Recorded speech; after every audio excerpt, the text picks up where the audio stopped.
Gagalak po namin na sabihin sa inyong lahat na fully operational na po ang COVID wing ng Philippine General Hospital o ang PGH. Ang COVID wing ay may 130-bed capacity. Sila po ay nag-umpisa na pong tumanggap ng mga COVID-19 positive patients. Isang malaking pasasalamat po sa pamunuan at healthcare workers ng PGH sa pagtugon nila sa ating panawagan sa kabila ng mga hamon ng COVID-19 na kanilang hinaharap. Sa kasalukuyan, ang ginagamot nila na 400 na pasyente ay hindi maaapektuhan dahil may sariling emergency room at daanan ang COVID wing. Samantala, patuloy rin po ang pagtanggap ng DOH sa mga health warriors tulad ng doktor, nurses at iba pang medical o non-medical professionals na handang magsilbi para sa ating bayan. Kayo po ay maaring ma-assign sa ating referral hospitals tulad ng PGH at iba pang ospital na nangangailangan ng dagdag na tao. Ngayong umaga lamang, inilunsad na natin ang DOH Health Warriors Portal para sa mga nais tumulong at mag-volunteer. Pumunta lamang po kayo sa www.dohvolunteerportal.org para sa karagdagang impormasyon o para mag-sign up. Kinakailangan po ng ating bayan ang inyong tulong para harapin ang gyerang laban sa COVID-19. Sana po ay makasama namin kayo sa laban na ito. Kami rin po ay patuloy na nagpapasalamat sa tulong at kooperasyon ng bawat local government unit laban sa COVID-19. Ang mga initiative mula sa mga lokal na pamahalaan ay malaking tulong para makapaghatid ng serbisyo sa ating mga mamamayan. Tungkol po sa usapin ng hindi pag-aproba ng DOH sa COVID-19 test laboratory ng lungsod ng Marikina, patuloy po kaming nakikipag-ugnayan at nakikipagtulungan sa Marikina upang maisaayos at mabuksan na ang laboratorio sa lalong madaling panahon. Ayon sa ating guidelines, kailangan ng laboratorio ng restricted access para sa kanilang personnel. Ito ay dahil lubhang nakakahawa ang mga specimens para sa COVID testing. Tandaan po natin lahat, ang specimens po na kinukuha natin sa ating mga kababayan kapag sila ay tinest ay live virus. Ibig sabihin po, yun pong mga nakalagay dun sa ating lalagyan para itest at dalhin sa laboratorio ay naglalaman ng buhay na virus. Siyempre po, ayaw nating ma-expose at potentially mahawa ang ibang mga taong pumapasok o lumalabas ng building na katatayuan sana nitong COVID-19 laboratory. Kaya kung ang laboratorio nila ay makahiwalay o makahanap tayo ng free na space sa ibang opisina o hiwalay na building or opisina, freestanding ika nga, hindi po natin itataas ang risk para ma-expose ang mga taga-Marikina sa mga ganitong pagkakataon. Hindi po tayo tumututol sa pagtayo ng sariling laboratorio ng Marikina. Sa katunayan po, ito ay ating hangad at layunin ng kagawaran na makapagbukas ng mas marami pang laboratorio para mag-test ng COVID-19. Ang sa atin lang po at hangad natin ay maisaayos natin ang laboratorio. Nakikipag-ugnayan po tayo ngayon sa iba't ibang donors na nagpakita na ng interes para pondohan ang laboratorio ng Marikina. Inaayos na lang po namin ang mga detalye ng pakikipagtulungan na ito. Nais po naming ipahatid sa inyo na as of 6 p.m. kahapon, March 26, ito po ang mga na-deliver na ng mga personal protective equipments. Meron po tayong 200,000 disposable surgical mask galing po sa Villar Group of Companies. Meron po tayong 4,596 bottles of ethyl alcohol from the Lushotan Group. Meron po tayong 2,160 sachets of 25 ml and 1,440 sachets of 45 ml of liquid soap from DNL Corporation.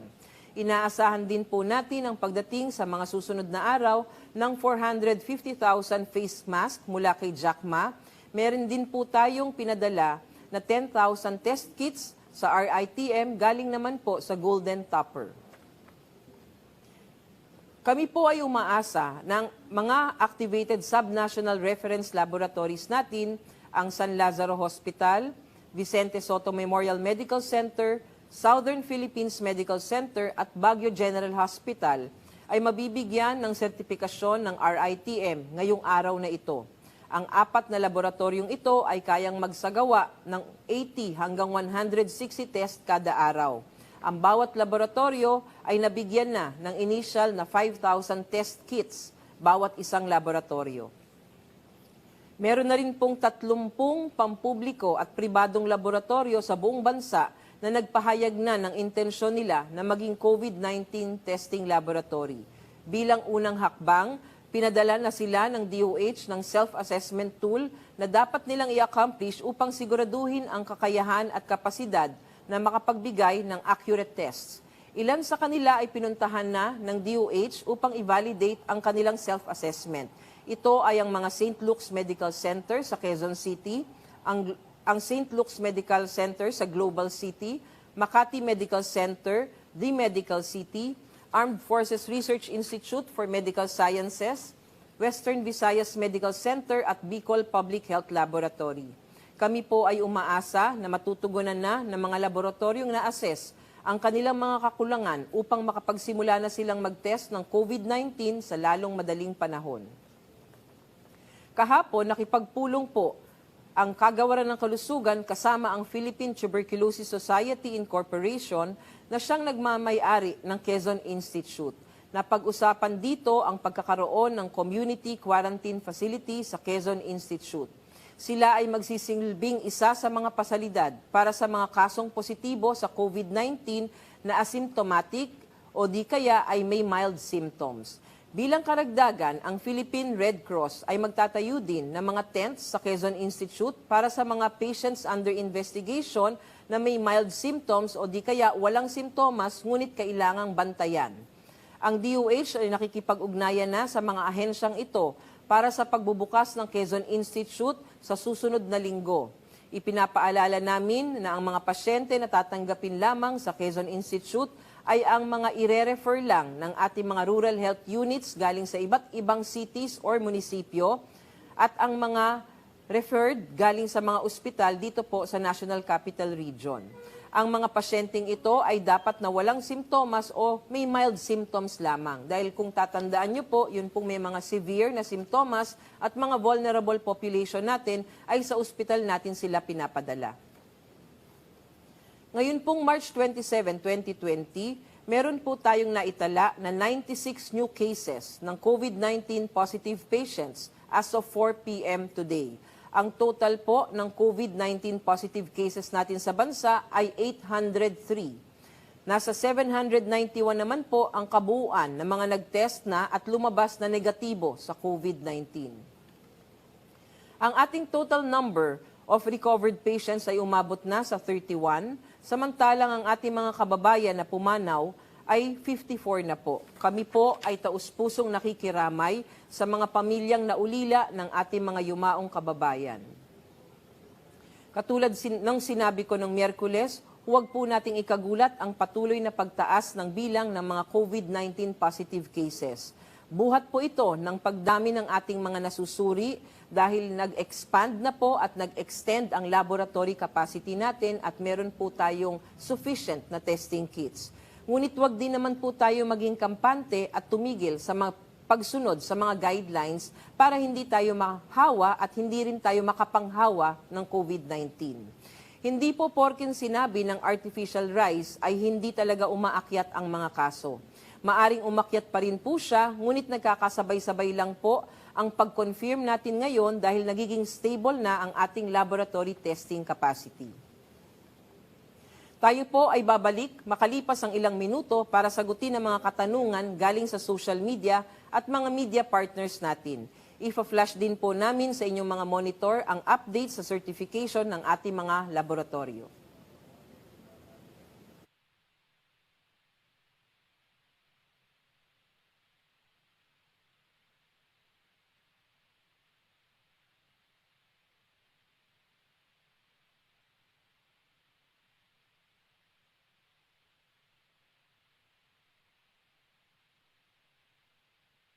Tamang paraan ng paghuhugas ng kamay. Ang wasto at regular na paghuhugas ng kamay ay mabisang paraan upang makaiwas sa mga sakit. Ito ay makatutulong sa pagpigil ng pagkalat ng virus na nagdudulot ng sakit. Una, basain ng tubig ang mga kamay at sabunin. Ikalawa, sabunin ang mga palad. Ikatlo, sabunin ang likod ng mga kamay. Sumunod, kuskusin ang mga pagitan ng daliri. Ikalima, kuskusin ang mga kuko. Ika-anim, kuskusin ang pagitan ng mga hinlalaki. Pagkatapos, kuskusin ng paikot ang mga dulo ng mga daliri sa magkabilang palad.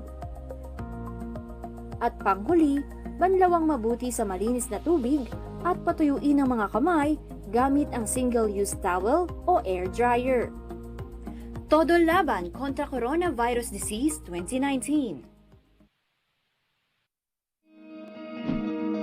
Para labanan ang banta ng COVID-19 sa ating bansa, mahalaga ang kooperasyon ng bawat isa. Ang pananatili sa loob ng bahay ay isa sa pinakasimple pero pinaka-epektibong paraan para hindi kumalat ang virus. Kunwari, ikaw ang tuldok na ito. Malusog ka at malakas. Lumabas ka ng bahay. Ang hindi mo alam, may nakasalamuha ka ng may COVID-19.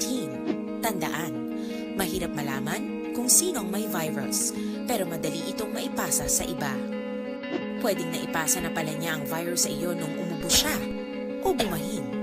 O baka naman ay nahawa na dahil humawa kayo sa parehong bagay na kontaminado. Ngayon ay mayroon ka na ring COVID-19. Isa ka ng carrier na makakahawa sa iba. Dahil maaaring ilang araw pa bago lumitaw ang sintomas na ubo, sipon, hirap sa paghinga at lagnat. Pwede ring wala kang nararamdamang sintomas, ngunit nakakahawa ka pa rin.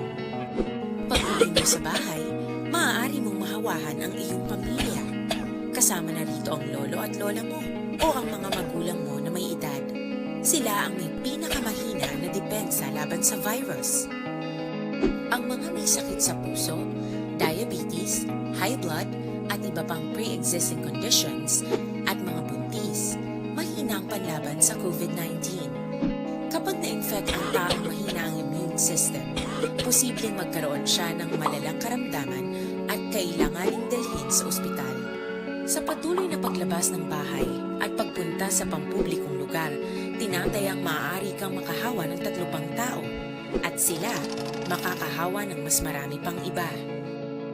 20% ng mga nahawa ay maaaring maospital at dadami ng dadami ito habang mas kumakalat pa ang virus. Bukod sa dumaraming COVID-19 patients, marami pang ibang may sakit ang nasa mga pagamutan. Ang mga pasyenteng malubhang-malubha na ang karamdaman, hindi na maaasikaso. Wala ring lugar para sa mga pasyenteng may ibang karamdaman. Kaya nating iwasan ang patuloy na pagkalat ng COVID-19 kung iisipin natin ang kapakanan ng iba. Kailangan nating isipin at kumilos na parang bitbit na natin ang virus para hindi ito kumalat pa sa iba. Sundin ang social distancing. At hanggat maaari, manatili sa loob ng bahay. Kung talagang kinakailangang lumabas, panatilihin ang 1 metrong layo sa ibang tao. Maging malinis din sa katawan at sa kapaligiran. Parating maghugas ng kamay gamit ang sabon at tubig. At i-disinfect ang mga bagay na madalas hinahawakan. Ang mahalaga, mapabagal natin ang pagkalat ng COVID-19. Para mas kakaunti ang mga kailangang magpa-ospital at mabawasan ang mga Pilipinong magkakasakit. Magiging epektibo lamang ito kung mananatili tayo sa bahay. Sundin ang social distancing. Isang maliit na sakripisyo para sa buhay ng kapwa nating Pilipino. Tulong-tulong tayo. Let's beat COVID-19.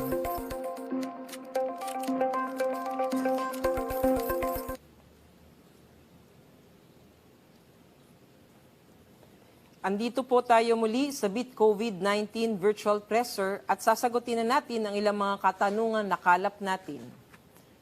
Para po sa mga katanungan galing sa social media, galing kay Ange Manansala, are you monitoring the recovered patients? They said it's possible to contract the virus again. Opo, kasama po sa aming mga protocol na minomonitor po natin ang mga nakaka-recover na pasyente. Sila po ay pinapauwi na may instructions na kailangan magka-quarantine pa rin sila o magsi-self-isolate for another 14 days.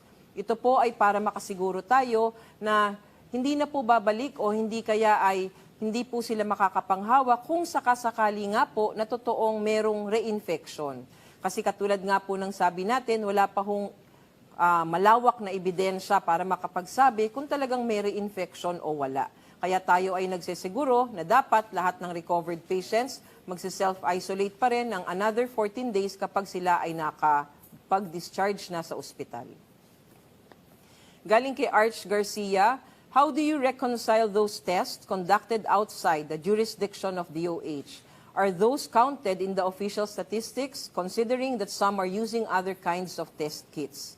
Sa ngayon po, ang kasama lang po sa official na bilang ng taong na-test sa COVID-19 ay yung mga test na ginawa po sa ating mga laboratorio, ang RITM at yun pong mga subnational laboratories natin. Ang mga test na ginawa ng ating subnational laboratories ay kasama rin po dito at yun pong ginagawa, labas po dito sa ating mga laboratorio, katulad po ng mga ibang gumagamit ng mga kung sakali unregistered products, hindi po nakakasama dito. No? Meron ho tayong mga naririnig na mga ospital sa ating mga karatig poog na gumagamit ng unregistered test kits. Kayo po ay binabalaan namin na ito po ay masama at hindi po dapat ginagawa dahil maaari pong magbunga yan ng false negative or false positive at maaari pong makaapekto sa inyong kalusugan at sa kalusugan ng ating komunidad. So ang atin lang pong pumapasok na datos sa amin, no, official statistics, ay galing po sa ating mga laboratorio. Ngayon pong nag-extend na tayo ng kapasidad ng laboratorio, atin pa rin pong makukuha ang mga datos na ito dahil meron po tayong batas na sinasabi na lahat po ng ganitong mga datos ay kailangang isubmit sa kagawaran ng kalusugan dahil po tayo ay under the situation of a pandemic. Galing po kay @I'mComing sa Twitter, will PhilHealth cover COVID-19 expenses of everyone? Or will it be exclusive to active members or those with regular contributions? Ayon po sa Bayanihan Act or Republic Act 11469, PhilHealth will cover all expenses of healthcare workers. Para naman po sa iba nating mga kababayan, PhilHealth will cover the expenses through the National Health Insurance Program. Inaayos na po ng PhilHealth ang case rates para sa COVID-19 upang mas matugunan nila ang pangangailangang pinansyal ng ating mga kababayan.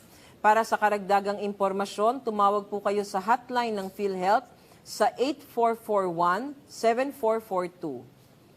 Uulitin ko po, 8441-7442 o mag-email po kayo sa actioncenter@philhealth.gov.ph. Para naman po sa mga katanungan galing sa ating media partners. Galing po kay Caroline Bongkin ng CNN, ilan na po ang na-test natin sa ngayon? Ilan pa ang pending na test results? Pwede rin po bang i-clarify kung yung test conducted sa website tracker ng DOH ay bilang ng mga taong na-test o bilang ng mga test na nagawa? Ang nasa tracker po ay bilang ng mga taong na-test at hindi bilang ng test na ginawa. So lagi pong natin tatandaan, katulad po ng ipinapaliwanag ko nung dati pong mga panahon, ang isang tao po ay maaring mag-require ng more than one test. Lalo na po kung sila ay naka-admit sa ospital, meron po tayong ginagawang monitoring ng mga test. So minsan, ang isang tao magkakaroon ng 2 hanggang 3 test hanggang siya po ay makapag-discharge. Sa aming listahan sa ngayon po, meron na po tayong 2,147 individual na na-test na, subalit ang bilang na ito ay maaring madagdagan pa. Kasalukuyan po, inaayos po namin ang aming mga datos dito po sa aming mga opisina at nire-reconcile sa ating mga laboratorio. Galing po kay Rafi Bosano ng ABS-CBN, yung Daily Commodity Distribution Report ng coveralls, N95 mask, goggles at iba pa, is this for the entire country? May we get a reaction on comments saying this isn't enough? Now that the fight against COVID is getting harder, what can the frontliners be assured of in terms of sufficient protection against infection? Opo, sa unang tanong, para po sa buong bansa ang delivery ng PPEs natin. Pareho po, both public and private facilities ay bibigyan natin. Tandaan po natin na hindi lamang po sa DOH nanggagaling ang mga gamit para sa ating mga ospital. Ang atin pong mga ospital at ang lokal na pamahalaan ay naglalaan din ng mga PPEs na ito para sa ating mga healthcare workers. Hindi lamang po sa Pilipinas nagkukulang ang PPEs. Maging sa ibang bansa, nagkukulan na rin na po ang PPEs. Sa kasalukuyan ay bumibili ang DOH ng mga PPEs at tumatanggap ng donasyon. Sinisigurado po ng DOH na mabibigyan ng PPEs ang mga ospital na mga nangangailangan nito. Galing po kay Christine Sabilio, ABS-CBN Online, there are reports that rapid test kits are being sold in the black market and even used by some personalities. What is DOH doing about this? What is your warning to those people selling and buying these test kits that are not approved by FDA? Is it dangerous if people keep using them?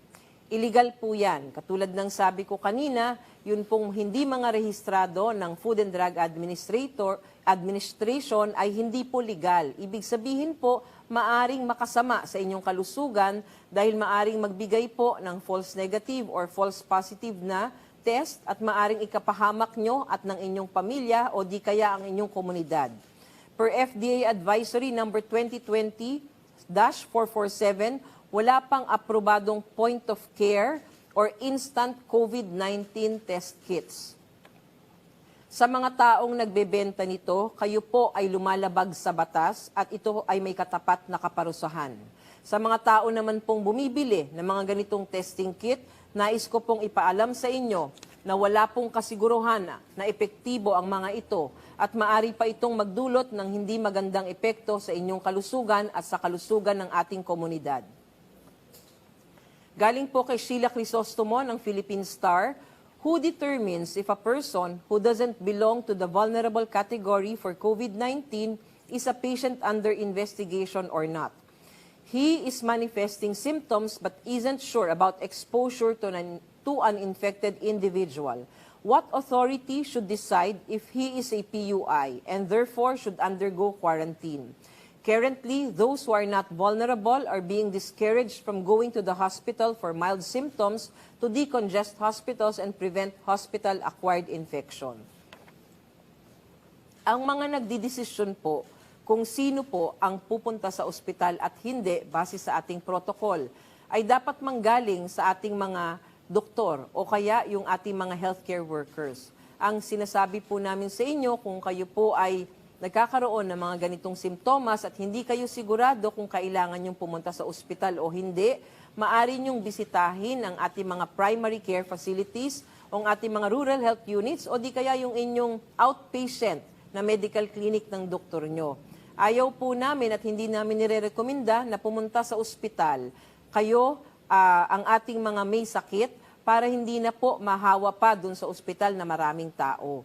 Kaya po itong ating mga doktor, sila po alam po nila ang protocols kung sino dapat ang i-admit sa ospital at kung sino ang dapat na manatili lamang sa bahay para mag-quarantine. Galing kay Gregorio, TV5, now that the quarantine protocol is highlighted with the recent incident involving a government official, can you remind the public about the protocol? Who should undergo home or self-quarantine? Pati ba second or third-hand exposure? Example, family of a staff who was exposed to his boss who tested positive for COVID-19. Muli, nais ko pong ipaalala na mahigpit po nating ipinatutupad ang home or self-quarantine ng 14 na araw para sa mga taong nagkaroon ng exposure sa positibong kaso ng COVID-19. Sa ilalim naman po ng Enhanced Community Quarantine, ang lahat ng tao ay dapat manatili sa loob ng kanilang bahay, maliban na lamang kung parte kayo ng skeletal workforce or kapag may bibilin ng mga kailangan sa bahay. Para maiwasan ang potensyal na pagkalat ng infection sa loob ng tahanan, sundin pa rin po natin ang physical or social distancing sa loob ng bahay, palagi ang maghugas ng kamay, isagawa ang proper coughing etiquette at i-disinfect ang mga bagay na madalas mahawakan. Kahit kayo po ay nakapag-test na at naghihintay na lamang ng inyong resulta, kailangan nyo pa rin manatili sa bahay upang makasigurado tayo na hindi kayo makakahawa sakaling lumabas po kayo. at dumating ang inyong resulta na kayo po pala ay positibo. So maari lang po maging responsable po tayong lahat. Sumunod po tayo sa mga pamantayan at mga protocol ng Department of Health at ito po ang dapat sundin para po hindi po tayo mapunta sa kapahamakan. Ito lang po ang kaya nating sagutin ngayong araw na ito. Para po sa ibang katanungan, mangyari lamang po pumunta sa DOH Facebook page. Pero bago po tayo magtapos, gusto ko pong kumpirmahin na may isang DOH official na nag-positive at may mild symptoms ng COVID-19. Siya po ay binibigyan na ng karampatang medical care at siya ay nasa stable condition. Muli, pinapaalalahanan po ang lahat na manatili po kayo sa inyong mga bahay at makipagtulungan sa pagsugpo at pagkalat ng COVID-19. Maliit na sakripisyo para sa buhay ng bawat Pilipino. Parati po namin ipinapaalala na maging maingat sa pagpapakalat ng impormasyon, ugaliing mag-fact check, tumingin sa verified at legitimate sources, at siguraduhin tama ang impormasyon bago nyo i-share. Buhay at kaligtasan ang nakasalalay sa bawat click at share natin sa social media. Makakaasa po kayo na magbibigay tayo ng palagiang balita at update sa pamamagitan ng ating social media, Viber community at dito sa Beat COVID-19 Virtual Presser. Bago po tayo magtapos, binabati po natin ang ating mga frontliners, ang ating mga kapulisan, ang mga AFP, ang mga LGU officials at ang iba pong ahensya ng gobyerno at ang ating mga private volunteers and most especially our healthcare workers. Tuloy-tuloy po lang ang ating laban. Saludo po kami sa inyong lahat. Mag-ingat po tayong lahat at laging tatandaan, together, we can beat COVID-19. Maraming salamat po.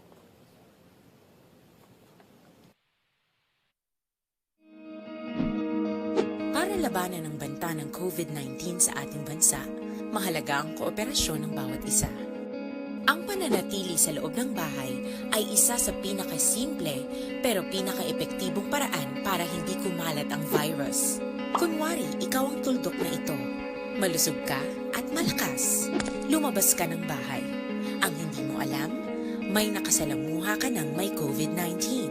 Tandaan, mahirap malaman kung sino ang may virus, pero madali itong maipasa sa iba. Pwedeng naipasa na pala niya ang virus sa iyo nung umubo siya o bumahin. O baka naman ay nahawa na dahil humawa kayo sa parehong bagay na kontaminado. Ngayon ay mayroon ka na ring COVID-19. Isa ka ng carrier na makakahawa sa iba. Dahil maaaring ilang araw pa bago lumitaw ang sintomas na ubo, sipon, hirap sa paghinga at lagnat. Pwede ring wala kang nararamdamang sintomas, ngunit